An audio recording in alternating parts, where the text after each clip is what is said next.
Profit series part 1 حضرت آدم علیہ السلام۔ ہم ایک نئی سیریز آپ کی خدمت میں حاضر کرتے ہیں۔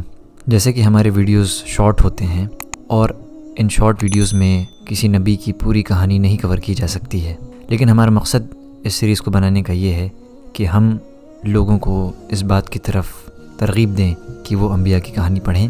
اس سے فائدہ یہ ہوتا ہے کہ جب وہ قرآن پڑھیں گے تب ان آیت کا مفہوم اور اچھے سے سمجھ میں آئے گا۔ آدم علیہ السلام کا قصہ جاننا بہت ضروری ہے، کیونکہ سب سے پہلے یہ تھیوری آف ایولیوشن کو رد کرتا ہے۔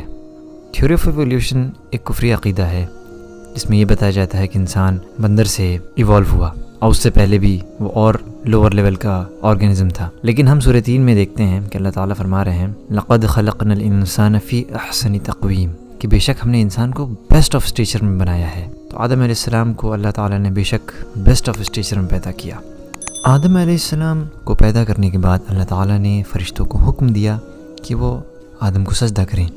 تمام فرشتوں نے سجدہ کیا سوائے ابلیس کے جو جن میں سے تھا، جیسے کہ اللہ قرآن میں بھی بتا رہے ہیں سورہ کہف میں کان من الجن ففسق عن امر ربہ، یعنی وہ جن میں سے تھا اور اس نے اپنے رب کے فرمان کو ٹھکرا دیا۔ یہیں سے انسان اور شیطان کی دشمنی کی شروعات ہوتی ہے، کیونکہ شیطان نے اللہ سے وعدہ لے لیا ہے کہ وہ قیامت تک انسان کو بہکاتا رہے گا۔ اب یہاں یہ سوال اٹھ سکتا ہے کہ اس شیطان کو کس نے بہکایا، کیونکہ اس سے پہلے تو کوئی شیطان تھا نہیں۔ تو جیسا کہ اللہ تعالیٰ نے انسان اور جنات کو فری ول دی ہے، یعنی ان کو اختیار ہے عمل کرنے کا، تو اس جگہ پہ شیطان کا کبر سامنے آ گیا۔ اس نے کہا کہ میں تو آگ سے ہوں اور یہ انسان تو مٹی سے ہے، میں افضل ہوں، کیسے میں سجدہ کر سکتا ہوں اس کو۔